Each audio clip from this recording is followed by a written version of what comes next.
All right. Good evening, everyone. It is Thursday, which is weird because I'm not usually here on Thursdays. However, scheduling, life, things like that. The Irish Hammer here with you. Another edition of Dropping the Hammer. Special guest, and not necessarily going to be a guest going forward, but a guest for the time being. Miss Tiffany, welcome. It is an absolute pleasure, thrill, and joy for me to have you on here. Welcome. Thank you. I'm excited to be here. It's my second favorite time of the year. Of course, football's king. We all know that. But I've always been a huge, major fan of baseball. Unfortunately, my talent was in baseball. My heart was in football. But God didn't bless me with 6'5", 240-pound frame. So middle infield for me it was. But it's definitely been a chaotic year for baseball, especially starting back in October when our skipper skipped off to San Francisco and the Josh Elander era begins. And so far, so good. I think that's going to be a moment like Vol fans talk about. Like, where were you when the Tony V news got leaked? Yeah. We were actually driving to show a friend the house that we were looking at buying, hoping to buy. We wanted to drive her past it. And I saw it on Twitter and my stomach just dropped. I was like, no, I thought there's no way it was true. There's no way. I even got, because of course the group chats and stuff, chatter started. And so I was like, there's no way this is going to happen, because the rumor kind of got out, and then it took a few days, it built up for a few days, and we started seeing maybe there's some steam to this. Maybe this thing's got some legs. And then boom, we get the announcement. Yeah. So love, Tony. Thank you so much for everything that you did for our program. But it's now Josh Elander time. So I'm excited. And the fact that nobody left when that transfer portal window opened, when Tony left, or nobody left the program. So huge, huge message how they feel about Coach Elander. Yeah, I think we lost one or two commits, but nobody for this season left, which was awesome. Yeah, nobody transferred out. So it speaks volumes to how they feel about Coach Elander. And, when Tony left, he said the program's in good hands, and we all assumed that's what he was referring to. But that's pretty unprecedented to have a coach leave and nobody leave the program. So yeah. All right. Well, we have kicked off opening weekend, of course, in the college baseball world. Kind of did a little quick show last week with Hunter. It was mainly about basketball, but we did talk a little bit about baseball, kind of went through some of the top 25 teams.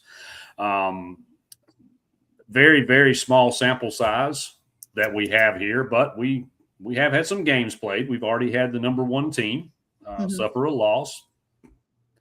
But honestly, UCLA kind of on paper looks like they could be the team to beat. They've got probably inarguably, it's consensus that that Rock will be the number one pick overall. Team's loaded with veterans. They've got 3 of their starting pitchers returning, which is massive. I think basically the entire bullpen is back for this team. And this was an Omaha team from last year. Yeah. So a lot of people think this may be UCLA's year and it's theirs to lose. But there's still that pesky team down in Baton Rouge that won it last year. And then a handful of other SEC teams that are jockeying for position. So we're sitting at number 13 right now, 4-0. Moved up a spot. Basically, the entire top 15 stayed put except Louisville, and they fell all the way down to 15 from 8 with their 2 losses. Yeah. And, of course, Peabody fell out of the top 25. Just wanted to throw that out there in case somebody didn't catch that. Peabody and Arizona both gone from the top 25. And welcome Oklahoma to the top 25. They have been surprising. I don't know if they can sustain that level of hitting throughout the course of the season. Probably not once conference play starts, but I guess we've got to at least consider them to be legitimate with the amount of runs that they put across the plate over the opening weekend. So, so we'll jump right into Tennessee baseball, because the way you and I actually got connected was through this fun little activity that you do kind of in your spare time that I have affectionately dubbed the spreadsheet. So for those of you that don't know, and I can't imagine there are anybody that doesn't, Tiffany does a spreadsheet that tracks various stats, primarily home runs, I think is how it's, I'm not going to speak for you, but I think that's where it started. Yeah. That's how it started. And now this thing's kind of grown. So why don't you tell us all about, like, why did this start? How did it start? And what's it evolved to as we sit here today, February 19th? Yeah. So I love baseball, was never good enough to play. I filled in a couple times for my dad's beer league team, but never good enough to like be competitive.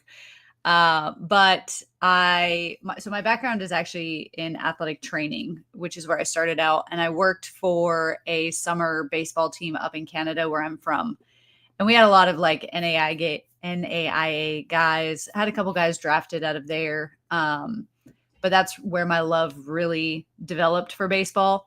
And so when we moved to Tennessee and I started following some Tennessee sports a couple years ago, I just fell back in love with like the stats side of baseball. Has always, I just have a very analytical mind. So last year at the start of the season, I think we had like, I don't even know, I didn't pull up last year's spreadsheet, but in like the opening weekend of last season, let me pull it up. I think we had like 10 different 10 home runs last year. Let me just double check. But yeah, I think it was 10 home runs in the opening series against Hofstra last year. And it was actually 7. But I was just like, you know what? I'm not going to be able to keep track of all of these home runs. So I did what my nerdy little self does, and I created a spreadsheet. And it was never going to be for anybody but me at that point. It was just going to be for me. My husband sat there laughing as I was like making the spreadsheet and putting in all the games. He was like, "Oh my God, you're such a nerd." And I shared like one, I think after the opening weekend, I shared like just the overview on Twitter, and it got like 25,000 views. And I was like, that's okay. Like my account had never gotten that many views. So I was like, okay, all right. And then as the season went, I just kept sharing the spreadsheet, and it kept going. So it's evolved a little bit this year, because throughout the course of the season last year, people would reach out and be like, "Hey, do you happen to have this stat or this stat?" And I didn't. So things like, strikeouts overall, how many offensive versus defensive innings we played. Because obviously last year in non-conference play, we had a lot of run rule games, RBIs. Last year, we know that runners left stranded was an issue. It's already started again this year too. Not to jump ahead here, but I mean, across 4 games, 33 runners stranded so far. So, and then obviously stolen bases was an issue for us last year. So those were things that kind of came up throughout the year that people were like, "Hey, where are we at with this?" So I put that in, and then of course you asked for the XFIP this year. So I was like, "Oh, that's so much work," but I set up an AI to do it for me. So I only just have to input the play-by-plays for SEC games, and it does the rest for me. So yeah. Okay. Honest disclaimer here. I did message when Tiffany said that there are any stats that you would like to see this year. I tongue in cheek, jokingly said, "What about XFIP?" Because that's a very deep, analytical, statistical, measure, primarily used in Major League Baseball to rate pitchers. Okay, so I really said it to you as kind of a joke, tongue in cheek, but bless your heart, you being you come back with okay. And then the next thing I know, here we have XFIP. So, well, you know what? At first, I was like, "Nah, that's too much work." I knew it was, and I couldn't. When you come back and said you were going to do it, I'm like, no. I even messaged you. I said, "No, Tiffany, I was totally kidding about that. I was not serious." I don't. Well, see, this is where if I had to calculate it, I would not be doing it. But Yeah.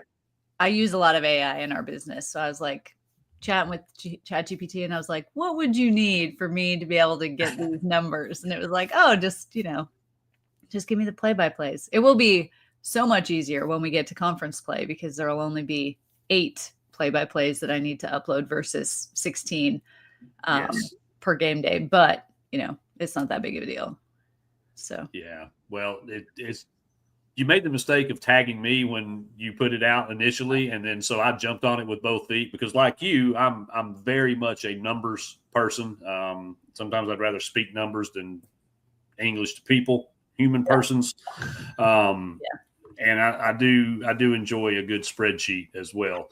So it was it caught my eye right out of the gate. I'm like, oh wow, this is awesome. And then now to see it kind of evolve and grow has been really cool. To the point where now a lot of us, I can speak for a lot of us in Baseball Nation, we kind of look for this. We depend on you for this. So God bless you for taking this on, and it's turned into quite the entity, all of its own. So it's really awesome that you do it. Thank you. Yeah, I'll say that on behalf of all of us because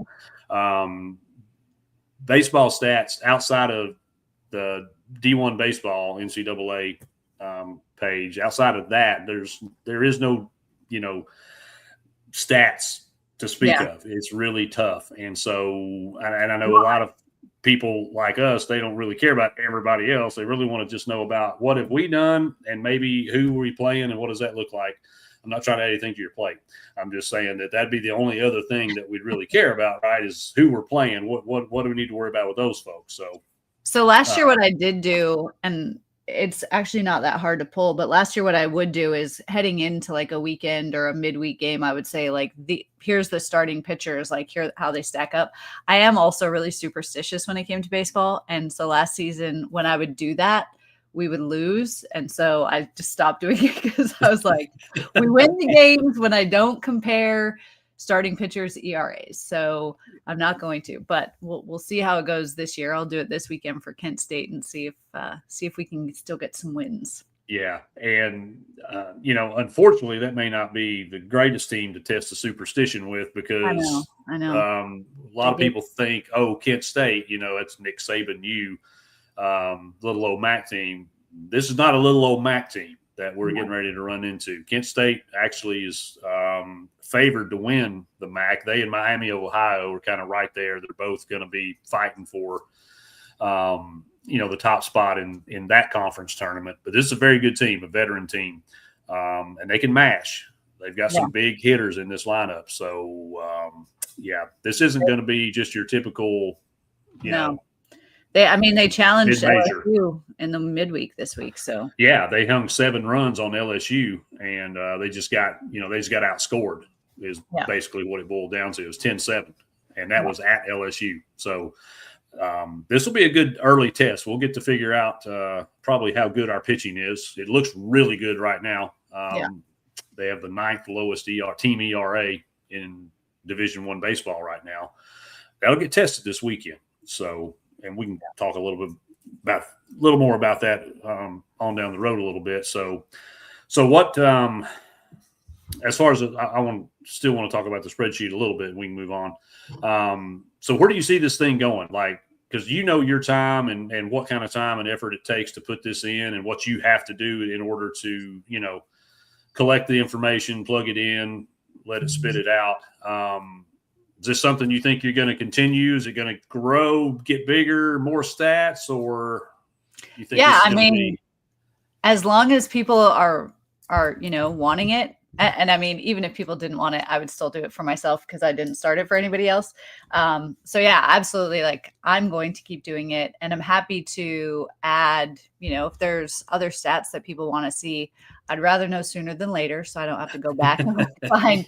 I think it wasn't until like midway through conference play last year that people were like, "Can you tell us like the stolen bases?" And I was like, "That's a lot to go through," but I did it. So yeah, I mean, and AI also is helping. There's I don't know if you've seen, if I can find it. There's somebody coming out with an app Diamond BB Stats. They got sick of ESPN not providing the D1 baseball stats, so they're actually building an app that's going to have the baseball stats similar to what ESPN has for everything else. So they're on Twitter at Diamond BB Stats. So that'll be good to come out. I don't know that they'll, what it'll look like, and I know that it's taking them a little bit longer to get it put together than they wanted. But the other thing I'm doing this year is tracking home run distances for the Little League crowd and then highlighting anything highlighted. If you're looking at the spreadsheet, anything highlighted in yellow would be out at Omaha. So that's the standard that we're looking at. If it's out at Omaha, then I'm happy with it.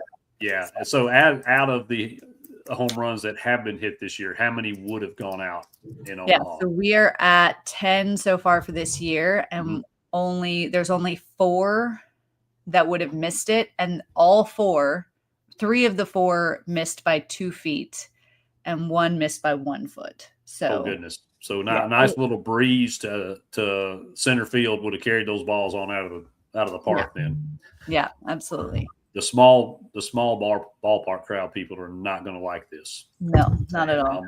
I'll make sure that they don't like it.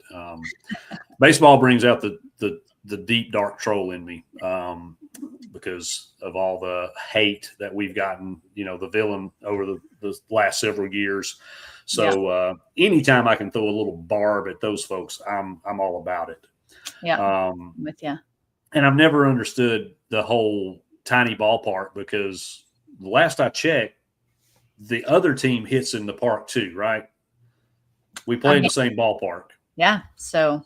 And I know it's hard to see when the guys push the infield or the outfield walls in when we bat, and then they pull them back out when everybody else hits.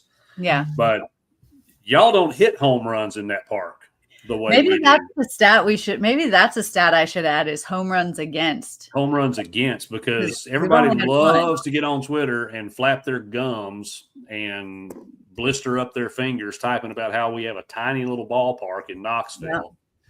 But you jokers got to hit there too. And I don't see balls flying out left and right when y'all bat. So yeah. Well, I just added it. So we're at. So see here we're already giving you more work. We're at 1. I mean, it's been pretty easy so far because.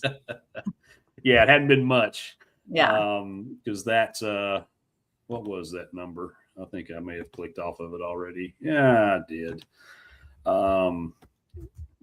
It's like a 1.34. I don't know if you have team ERA on your magic sheet there, but I think it's like a 1.34 is our team ERA. Yeah, I don't have it. Well, I haven't added the midweek yet, but yeah. I mean, minus Frederick's 18 ERA. Yeah, that one. Bad luck, but yeah. I mean, we would have a pretty low one. I can add an ERA. Yeah, well, I know it's 9th in the nation.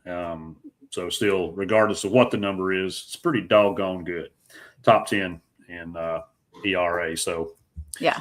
All right. Well, I do want to shift a little bit off of baseball and spreadsheets and that kind of stuff. And if you're okay with it, and kind of shift back towards Tiffany for a moment, because you would, we used to have the most interesting man in the world guy. And I guess he died. They tried to bring it back with somebody that kind of looked like him. It just didn't work.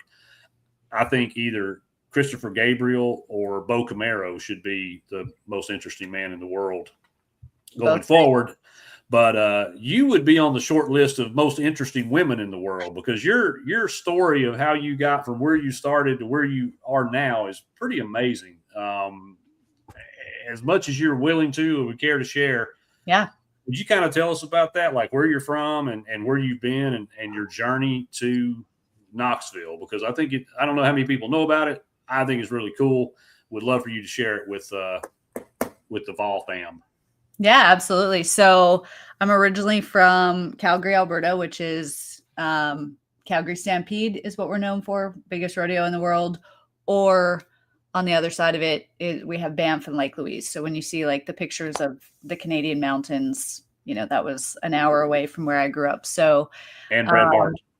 Yep, Bret Hart. Yep, met him a couple times. Owen Hart family. It's where The Rock actually got his wrestling start, because he got cut from our CFL team. So as long as Pavia doesn't end up in Calgary, I'll be happy. He's not tall enough to ride that ride, so it's fine. I keep seeing people talking about him going to the CFL, and I was like, just send him to Eastern Canada. As a ball boy, that would be his role in the CFL. So, like I said before, I started out in athletic training. So working with teams, rehabbing injuries and all of that. Worked for a college summer team up there called the Okotoks Dogs for 3 summers, I believe it was. We had a 3-peat championship during that time. So that was pretty awesome. And then a lot of the guys on the team, if they had already finished college, they would go and play in Australia because summer is opposite. Yes. When they would get to play year round. Major League Baseball had just at that time invested in a pro league in Australia. And then there was a lot of club teams. So I set it up that I would work for a baseball team for free if they gave me free accommodation. And so the host family that I had first, I had 2 host families while I was there, but the first one was actually Liam Spence's family, who obviously played for Tennessee a couple years ago. And he was 10 at the time. So I have videos and photos of him pitching in his under 10 grand final, which is what they call their championship game. They won it. So I got to watch him at the younger ages. I was in Australia when his oldest brother, Josh Spence, got drafted to the Padres. Happened to see Josh play for the Padres against the Mets. He's now actually a coach at Biloxi Shuckers, which is where Blake Burke. Oh, Blake Burke.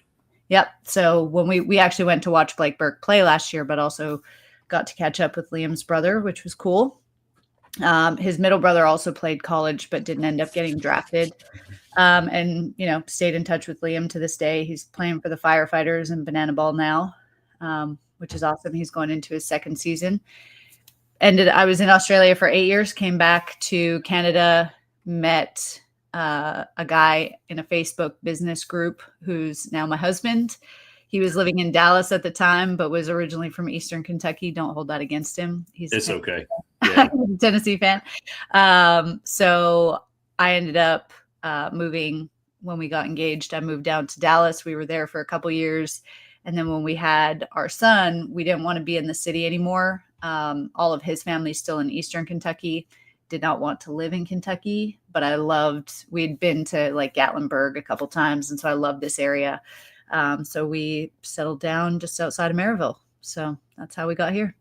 That's so awesome. So from Alberta to Australia to Dallas to Knoxville. And now home in Knoxville. So that's pretty amazing. And the fact that you were hosted by Liam Spence's family.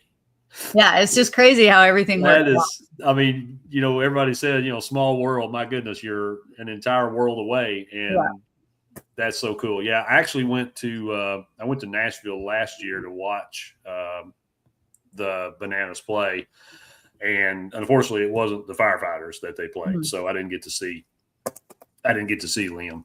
But it's that's really cool. I mean, that's really a neat story, and I hope all of the anti-Canadian hockey hate that's been spewing has not affected you. I haven't actually told my husband that the American women won today. I'm like, I don't think he'll know, and I know they're definitely setting the hockey up to be, because both Canada and America are playing in the semis, but not against each other. I'm like, exactly. They're really setting this up to be another Canadian American. They know how to get the rankings. So and the fact that they both had to play overtime games to get there, I think just puts a little bit more drama, a little bit more must-see TV behind it. So not that we're suggesting that anything shady going on at the Olympics. But I mean, you know what? My whole identity as a Canadian has been shattered this week with this Olympics with the Canadian curlers cheating. Like, right? We're the nice people. Why are we cheating? So, like, I don't even know what to believe anymore. Yeah, I've never met a mean Canadian. I've met a few rude ones. And I have a horror story about some Canadian golfers on a small plane to Myrtle Beach, South Carolina, that I won't share here, but it was it's funny now when I tell the story, but it was not funny in the moment. But anyway, yeah. So hey, I'm as red, white, and blue and all American outside of being Irish that you can be. But man, they're hating on y'all so bad.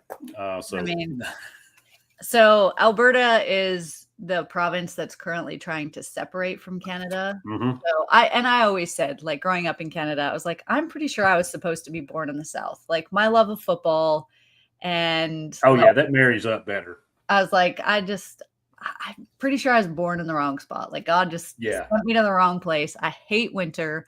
I hate the cold. Like, my mom messaged me this morning. It was minus 38 Celsius, which is minus 36 Fahrenheit in my hometown today. Like, I was like, no, why? Why would you ever want to willingly live there? So we're here in Tennessee. We love it. We're. Yeah, of course, I'm a little biased, but I think it's, we call it God's country. And there's a reason that everybody wants to come there, wants to live there. I've never met anybody that's been to East Tennessee and said, oh, no, it wasn't for me. Yeah. Everybody loves it there. So great people, beautiful place to live. And I miss my mountains dearly. So, well, cool. Well, I appreciate you sharing that because I know it gets kind of touched on here and there sometimes in some of your posts on Twitter. But I just think it's a really cool story. So I do appreciate you sharing that with us and glad you're on this side of the border. Because we love you. We love your spreadsheets and you're all Vol. So it's only right. I do think, though, however, since we've already won the gold in women's hockey, if we win the gold in men's hockey, we should also get Alberta. I think so. That would make my life so much easier if Alberta would just become, and like Alberta, I always said growing up, Alberta is like the Texas of the North. Like it is. It really is. It is like Cowboys. Well, Cowboys. That is 100% true. I'm, I won't say good friends, close friends, but I am friends / acquaintances. Joe Madden, she is a broadcaster, was on Sports Grid before they kind of folded and ran everybody off, and follow her in the betting community. And she's from the Calgary area. And it's literally like talking to her and seeing pictures and stuff like that. Like you're right. It literally looks like Texas with snow. Yeah. So yeah, they should just come on down. It's better on this side anyway. So yeah. Well, we'll see. Cool. All right. It goes through. We might be able to make that happen. I've got my Bash Brothers, the Kachuk Brothers hockey shirt in there I wear. So we haven't lost yet when I wear it. So I'm hoping that Kachuk played for Calgary too. Exactly. So, yeah, exactly. So it's destiny. There you go. It's written in the stars. Mm-hmm. You also mentioned, I want to touch on this a little bit too. You also mentioned about your background in sports management, but you also do something also kind of cool that sort of ties into that, but it's also, and we talk about this sometimes, like almost like a sports psychology perspective. My educational background actually is psychology. It's just you can't make any money with it, so I do something else for a living. But that's my background as well. So I was really fascinated and kind of caught a couple of your clips on Instagram. So I hopped over there and I watched some of the stuff you do, because there's so much about sports. It really is mental. Yeah. As much as physical, sometimes more so. And I think, to take it a step further, I think baseball is probably the most mentally challenging sport, because it's so easy to get, the niche term is get inside your head, but it's so easy to be distracted, and it affects your play in baseball more so than football, basketball, other sports, because a lot of that stuff's muscle memory. Yeah. Baseball is so mental. And there was a graphic that somebody put up. It was Paul Skeens, and it was showing his pitch repertoires, because he's got 4 pitches that he throws. And they did an overlay, and all 4 of those pitches were in this little bitty tight cluster until they got about halfway to the plate. I saw And that then, actually. yeah, and then they just like spider webbed out. And that joker's coming at 90 plus miles an hour. It's traveling 60 feet at 90 plus miles an hour. So you've got like a split second to make a decision, if you can even get a read on the ball, because sometimes you just can't, to figure out what that pitch is and where it's going. Yeah. Plus the timing of it. And you kind of want to try to put the ball in a certain area sometimes. That's a lot to process if you're not straight up here. The brain's the biggest organ in the body. So if it's not right, nothing else is going to be right. Yeah. And you do a lot of cool stuff with, I won't put words on it because I don't know exactly what to call it. So I'll let you. But tell us a little bit about that, what you do, and why that's important in the sports world. Yeah. So about 10 years ago, I made the switch over from sports rehab, which was still a lot of mindset work, and building back confidence, to just purely being in the high performance space. I have worked with amateur all the way up to professional athletes. And right now, most of our clients that we have for our business, my husband and I run it together. Most of our clients are business owners and executives, but it's the same kind of mental space. Like if you don't have the ability to let go of a mistake that just happened before you have to move into the next decision or the next play or whatever it is, it's going to throw you off. And it's easy to say the cliches, right? Be where your feet are, let it go, next play up, next man up, blah, blah, blah, blah, blah. But if you don't actually have tools to like reset, a lot of the work that we do is around the nervous system and preparing the nervous system to be able to let it go and to refocus quickly so that people aren't getting stuck. So that we primarily work with the nervous system, but it all ties into mindset and being able to manage, whatever's coming out. Wow. That's really cool. I put up, there was a couple times last year when Dean Curley was struggling that I would say, I posted like, if I was his mental coach, here's the drills that I would be doing, or that I'd be recommending that, Tony does with him or Elander does with him, to help him get out of his head. Right. So, and I'll do, as we see, I'm interested, I'm intrigued to see how Antigua handles the mental pressure of it this year, because our middle infield is deep, right? Like you've got guys with gloves everywhere, that can make plays. And so we know it's going to be the bat. Like if you're hitting, if you've got the stick, you're going to be in the lineup. And if you don't, then you probably won't be, even if you've got an amazing glove. And so I think for Antigua, him being able to manage the mental side of things is going to be the biggest key to whether or not he's in the lineup this year.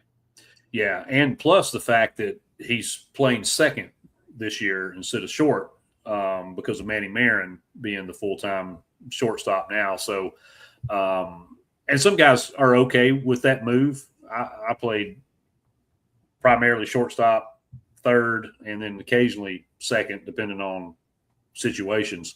So it, almost utility type player, but some guys don't respond to that. Like, no, I'm a shortstop. I want to play short. Yeah. And so, I mean, even little things like that sometimes can affect you. And that's why, I mean, it's so critical. And again, we lose sight sometimes of the fact that these are 19, 20, 21-year-old, I call them kids because I'm old. Yeah. These are kids, right?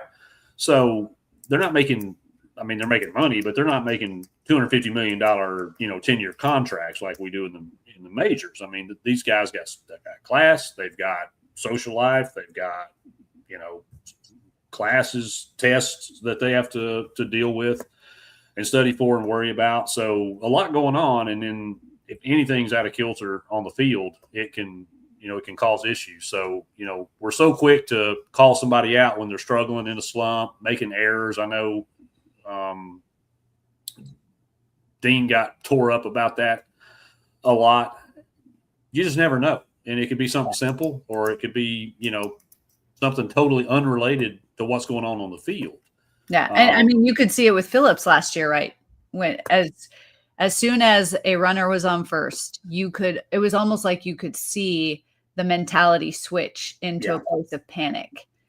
And, there was a couple weekend series where he was in that place of panic, and then something clicked mentally for him that he calmed down on the mound and wasn't so concerned about holding that runner or, throwing that runner out. So, it is, I mean, especially like the proving energy. I think for Antigua, the key will be to not fall into, I have to prove my bat is good enough, because then you step into the box, you're swinging a little bit harder. You might be swinging at things that are a little bit high, a little bit low, that normally if you were just like, I'm just going to go play ball, right, and be who I am, versus I have to prove that I'm as good as Myatt or, Finley or any of these other middle infielders who could step into this spot, then, he's going to start swinging at things that he normally wouldn't. He had a great summer batting average. He hit well in the app league. So, yes. And he's hit well all fall. Right. So I think he'll be good in non-conference. It'll be interesting to see what happens when we get to the conference play. Yeah, I think so. And I think sometimes people would criticize Tony for leaving a pitcher in a little bit too long, or sticking with, guys that weren't hitting, when we've got, dudes on the bench that have been jacking home runs in pinch hitting situations, but he still won't play them over the guy that's struggling maybe. So I think that this team, with its depth, do you think Josh Elander has a little bit shorter leash on some of these guys than maybe what we saw from Tony? Because I don't think there's a dude on this team that can't rake. And I know Ariel is not necessarily a power hitter. I don't know that we really need him to be. But I mean, what do you think with the depth that we have on this team, and we've got a guy he's just struggling for whatever reason? Do you think we will see some change-ups with lineups? I'm sure we're still tweaking a little bit, but I feel like what we've got so far is really good. Yeah. Got a couple guys out on injury. That's going to probably shift some things around. What do you see happening when we're 100% healthy? Like, what do you think the starting lineup's going to look like?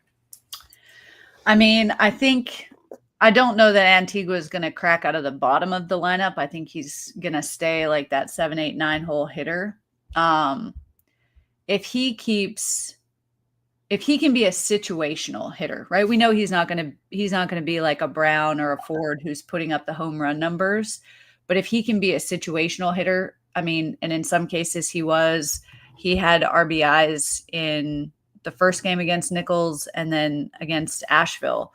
So if he can continue to be that like situationally aware hitter of, okay, we've got runners in scoring position, we've only got one out, so I just need to get it out of the infield. Even if it is a fly ball, it's still going to score one, right? And so if he can be that guy, who I think for him, the more important number will be the RBIs, yes, than necessarily the on-base percentage, because,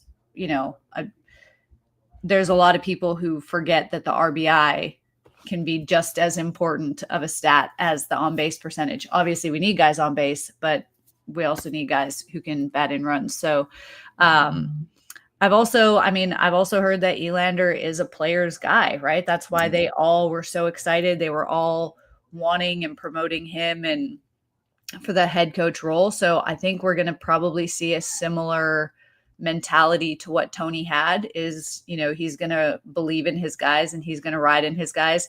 And I said last year, like when everyone was like, Dean should be benched, blah, blah, blah, like that's not going to get a guy out of a mental slump ever. No, so it's not. I said, I think you need to DH him, which Tony did end up doing, gave him a break because he was making both fielding mistakes and, not hitting well. So I think Elander gets that. And he'll be someone who can be like, okay, maybe we're just going to take the pressure off one of the two and you just hit for now, or, we're going to put you in against, the you might start a game where the pitcher's not as strong or has a higher ERA, or that we think you would hit better against to get that back. But I don't think I think we're going to see a similar Elander to Vitello mentality when it comes to giving their guys time to work through it. Yeah. And I don't disagree. I think they were together long enough that some of that Tonyism has probably rubbed off on Josh's coaching style. And clearly, we said it earlier, clearly the team loves it because, again, anybody could have left. Nobody did.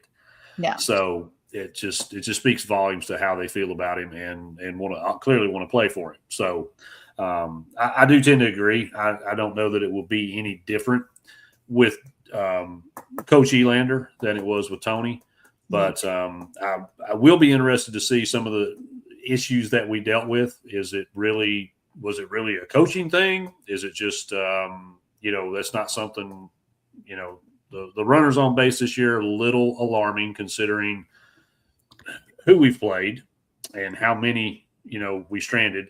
And then the whole, stolen base / pickoffs.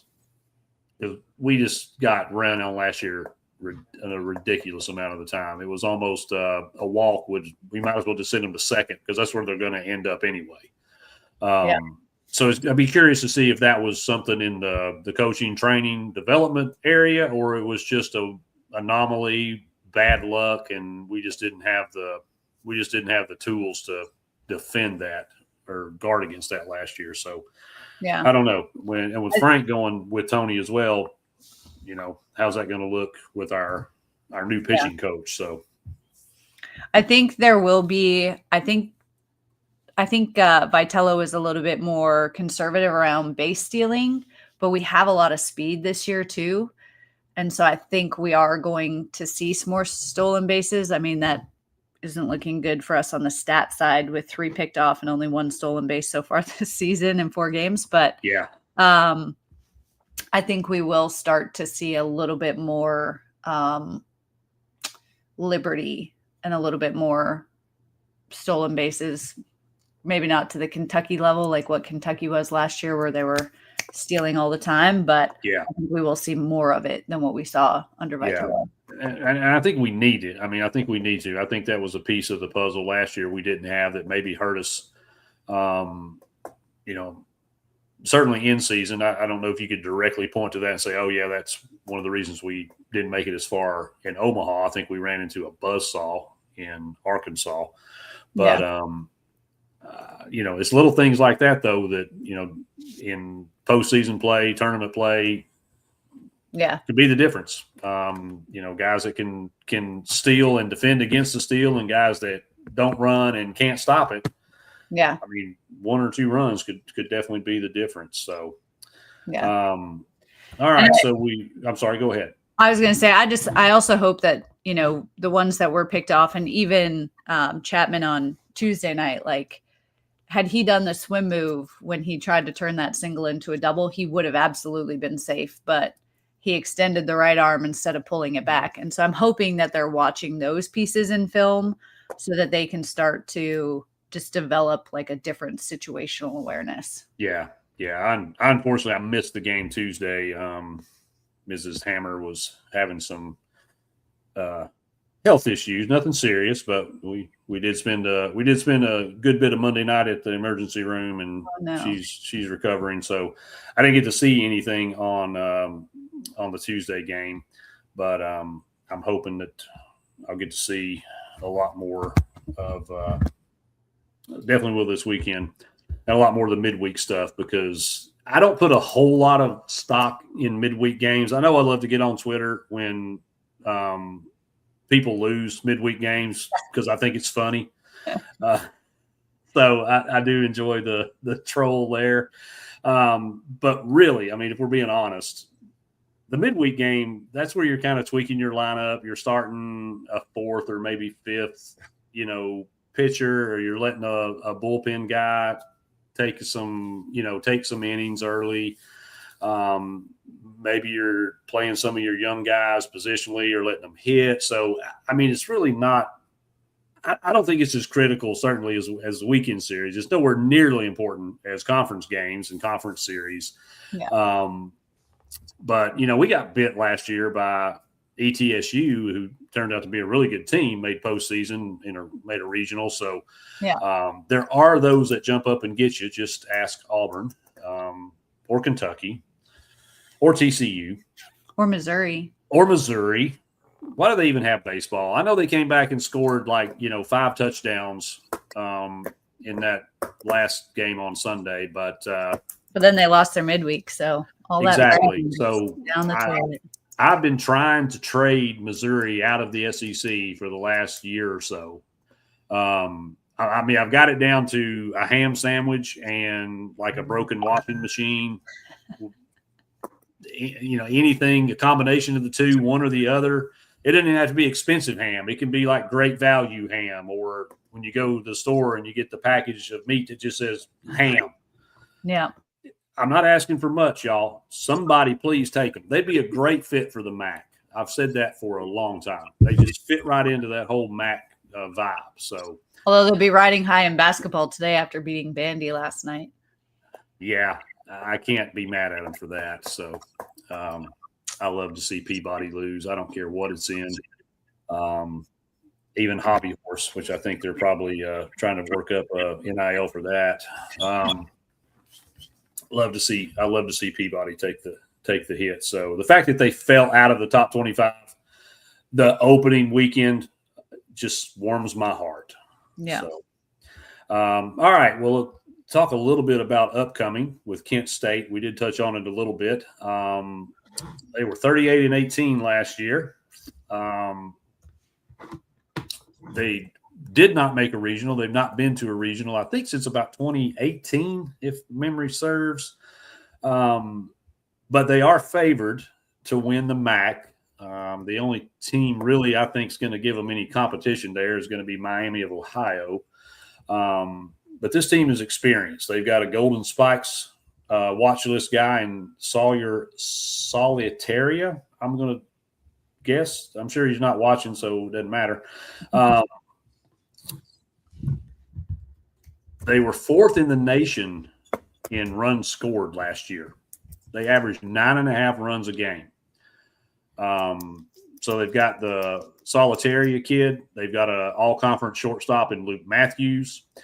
They've also got a veteran catcher. His name's Brody Williams, who is very solid behind the plate. And they swept Southern Louisiana in their opening series and then gave LSU all they wanted Tuesday night down in Baton Rouge. So this is absolutely not a pushover team that we're going to be facing. I don't have as much information on their pitching staff, although I do know they are heavily, heavily returned with veterans. So it's in Lindsey Nelson, of course. We're not going to play those jokers on the road. What is our do we know what the starting pitchers look like for us for the series? For us, it's the same as starts. Yeah, Coons on Friday. Mac and Blanco might end up switching because Mac has been under the weather, so he might start Sunday.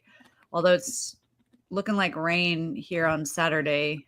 So let's see what that looks like. I'm just going to see if they've announced their starting pitchers yet.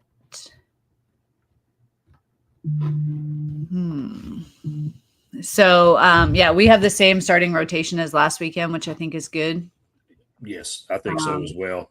I think Blanco and Coons are going to be a pretty potent 1-2 punch. Yeah. And we didn't really – and I don't want to talk bad about anybody because I loved our guys last year. Especially I was really happy with how Marcus Phillips developed and glad to see him get an opportunity. But we struggle with that Sunday starter a little bit. So I really hope that we can nail that down this year and have those guys. We've got those 3 guys that we know and can count on and depend on. Because I feel like this team talent-wise is every bit, if not better, than last year. And I don't know if they're quite at the level of the 2014, but there is on paper, this team is absolutely stacked. Yeah. So I'm hoping the bats get cooking a little more. We have put up some of the big numbers that we've seen some of these other. I mean, I can't believe some of the scores we've seen. I mean, we've seen 20 and 30 runs scored over the weekend in a single game. I mean, That's I did crazy. hear that Mizzou refused to allow there to be a run rule. They declined the run rule. So, losers. All right. So their Friday night starter, Kieran Kagi, hopefully I said that right. His stats, he's only pitched 5 innings so far this season. 3 hits, 1 walk, 8 strikeouts, 1 double against him, no runs. So he's going to be a good Friday night guy for them. And then Easton Toomis will be their Saturday guy. Let's look at his stats here. So he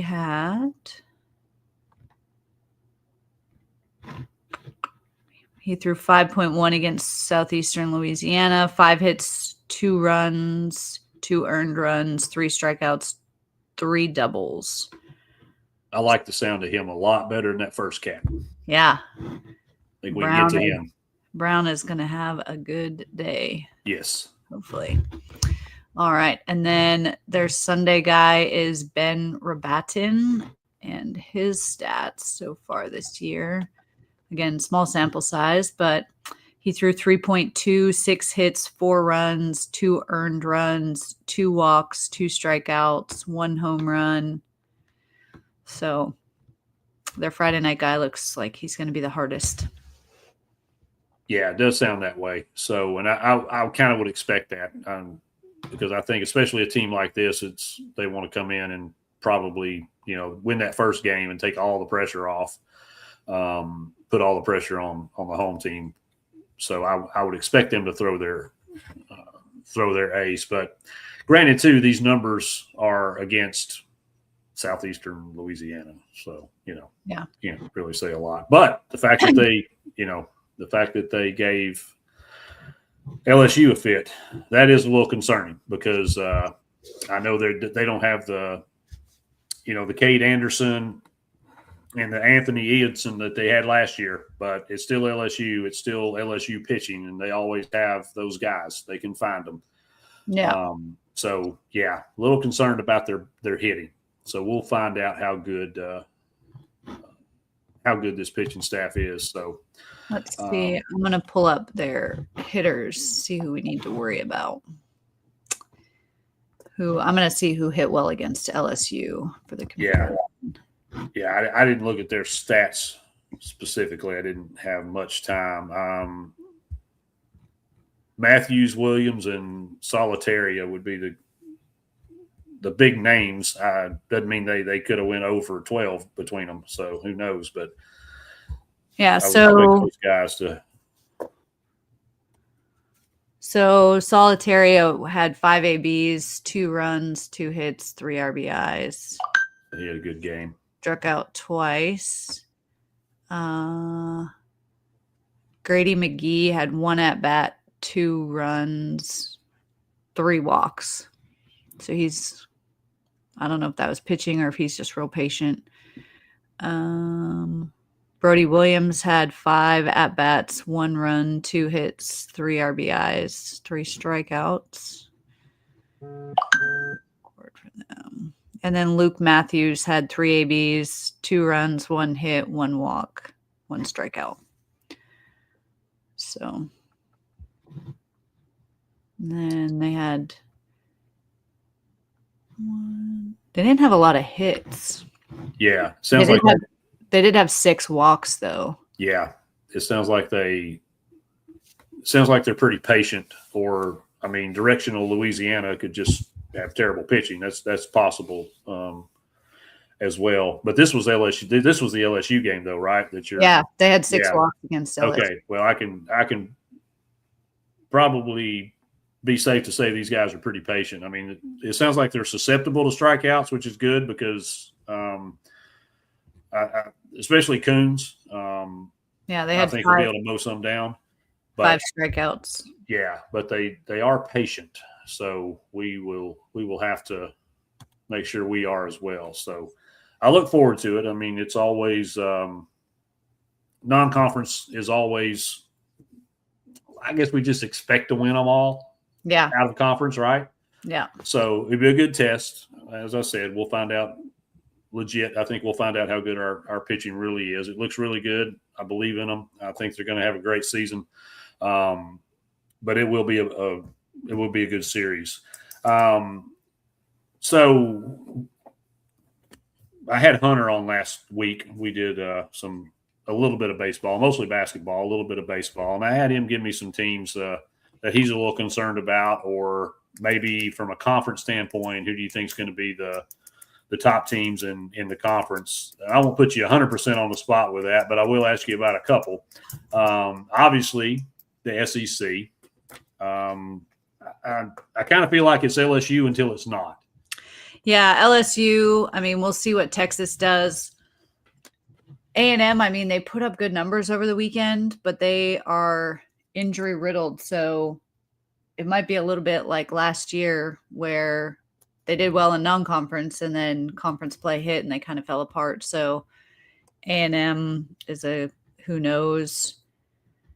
But I would say the ones that I'm most looking forward to / worried about, LSU.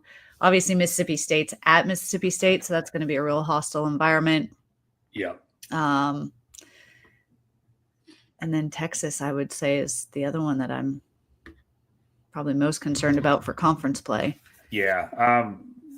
Right now, I kind of just have LSU because, I mean, until somebody beats them, yeah, we gotta stay with them. They lost a ton of talent to the draft, but they also raked in the portal, and they've got some guys that they brought back. So, they just reload just like, we do. So I've got to give them the nod, at least initially. I think Texas, I agree with you. I think Texas is going to be in contention, and I hate this, but I really think Georgia might be a little more legit than they were last year. It'll all hinge on pitching. We know they can hit. Yeah. It'll depend on how their pitching holds up. And of course, especially at this level, an injury to a starting pitcher can absolutely wreck you. Yeah. So, but I do think Georgia might be a little more valid this year than they were last year. Yeah. I do like that we have some depth there at the starting pitching, though. Yes. Like we don't even have Arvidsson back yet. I know. Yeah. And I feel like, again, I think we're in a little better shape this year than we were last year. And that's not to take anything away from that team. I love those guys. Yeah. But we've got more depth. Certainly, I think pitching is going to be a little stronger. I mean, it's tough to replace a Liam Doyle, of course. But I think the depth and having hopefully 3 solid starters to carry a weekend series, and that goes so far for you in postseason as well. I don't know. I really like our chances. Yeah. I at least think hosting a regional, get to the supers, anything less than that, I think would be disappointing, even with first-year Josh Elander, because we saw Kevin Schnall do it last year, right, at Coastal. This year, Brian O'Connor takes over at Mississippi State. And don't look now, Mississippi State's the number 4 team in the country. We could see a repeat because that team's not too far removed from winning a national championship. I mean, they won it in 21. So we're, just five years from them winning it all. So don't count them out either. But we'll see. It's really tough. It's tough to really get any real insight this early because we just don't have a big enough sample size. One matchup that is going to be kind of interesting is we're going to have TCU going to UCLA. It'll be a good one this weekend. Which I think is going to be phenomenal. We'll find out really how good both those are. And then a couple other teams that I'm I won't say concerned about, but I think are going to do well in their conference. They're going to be there in the conversation when we get to regionals and supers.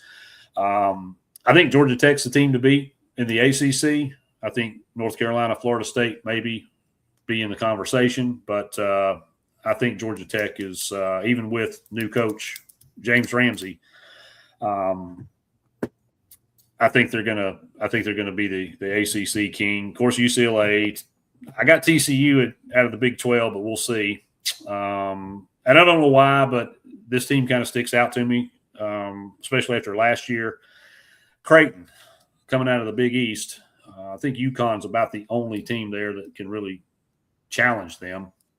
So those are some of the ones. Looking at the big boys from a mid-major side, because there's always somebody. Like we had Coastal kind of show up, last year. I didn't even know Evansville had a baseball program until a couple years ago. Yeah. So there's a handful of teams. Obviously, Coastal, Southern Miss. Those were the only two that were ranked coming into this season. But UC Santa Barbara is really good. UC Irvine, good team. Dallas Baptist is always a mid-major that's in the hunt. UTSA has got a pretty good team. East Carolina, don't forget, Mr. Beast is an East Carolina grad, and I didn't know that. I don't think he's going to not pour money into that program across the board, not just football. Liberty and that pesky Wright State team that we had to obliterate and make famous a few years ago. They're going to be pretty good this year too. So there's just some mid-majors to kind of look out for and keep an eye on that I think we and I think we play Wright State, if I'm not mistaken. I think they're on our schedule. I'm pretty sure they are. So Kent State this weekend, and then it's going to be a gauntlet after next weekend. We have UCLA, Arizona State, Virginia Tech, and then 2 midweeks the week after, ETSU, Oakland, and then we go into Wright State. So we are going to get to see our pitching and our bullpen there for sure. Oh, definitely. And no offense, ETSU, but you got payback coming. Bunch of tryhards, but like I said, though, they did make a regional, so it wasn't just a fluke, and everybody was like, God, I can't believe we lost to these guys. Well, they were pretty good. So So going to be a fun season. I think we'll get a good little. I guess is that like a tournament we're playing, like UCLA? Virginia it's Tech, down Arizona State. It's down in Arlington again, and it's Mississippi State's going, A&M's going, Virginia Tech, UCLA, and the other one that I said. Who else is on there? Arizona State. So, cool. Because I saw them on the schedule and I thought that's weird. So that must be a tournament. So I hope we get ace on ace. I hope we get Coons against their best guy when we play UCLA, because I hope iron sharpens iron. I hope Arvidsson's good for that one. Do we know what his timeline is? I saw some rumors earlier this week that there's potential for him to maybe come out this weekend, but we'll see. He's had soreness, so they're not going to rush it. I mean, they already know going to the really not a need to, and we're not in a position of absolutely having to have him out there. So shout out to Joshy Boy there. Tried to get him worked in, but the schedule just didn't work out to join us tonight. But he'll pop in on us on some Monday shows, and of course we'll be on our regular Wednesday deal. So, but appreciate you, Josh, stepping in. So I'm in the title. I kind of put Baseball Monday on Thursday. So we're going to try to do this every Monday night. To dodge, of course, the Tuesday game, the men's basketball game, and I look forward to chopping up the game results and things like that, and of course updating the spreadsheet. That's critical. Always. So just real quick, who are our home run leaders right now? I know it's early, but so home run leader is Brown with 3, followed by Ford and Lawless with 2 apiece, and then Myatt, Clark, and Bates with 1. Oh, I will say the midweek game was the first game or the first at bats, I should say, we'll even go even further, plate appearances where Myatt did not have an RBI. So all through the weekend, because he even had one walk that walked, I think game 3 against Nichols, that walked an RBI in. But he had RBIs in at every plate appearance over the weekend. Yeah. So I'm excited for him to make more of a showing this year too. I don't think you can leave it's going to be interesting what Elander does, because I don't think you can leave Brown out of the lineup, obviously, but I also don't think you can leave Myatt out of the lineup. Yeah, we need like an 11 hitter lineup when we go to the plate, because and we still have a couple hitters out too. So yeah, and that's not even with our injured guys. So it's definitely going to be a challenge. I would not want to be Josh Elander having to fill out the lineup card every game, because you've got all these dudes that just can absolutely flat smash the ball, and we don't have enough positions. So it's unfortunate. It's going to be interesting to see how he handles that, and what kind of impact some of these guys can make, coming off the bench, because we're going to have some situations we're going to have to pinch hit.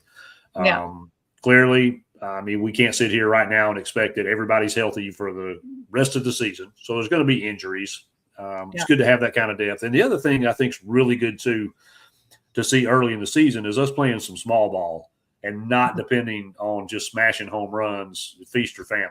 That's something we struggled with, especially midseason. And I think it kind of bit us in the butt in the postseason as well. We couldn't generate runs. We were either hitting home runs or we were leaving 137 guys stranded on base a game. Yeah. That part of it's still a little frustrating and still a little scary, but we're not so dependent on the long ball that we aren't scoring. We're manufacturing runs. So I really like that piece of it, and I hope that continues even when we start picking up and getting some of the bigger home run numbers, because those are coming. It's coming. Yeah. Well, in 30 offensive innings, we've only had 6 innings where no runners were left stranded, but 1, 2, 3, 4.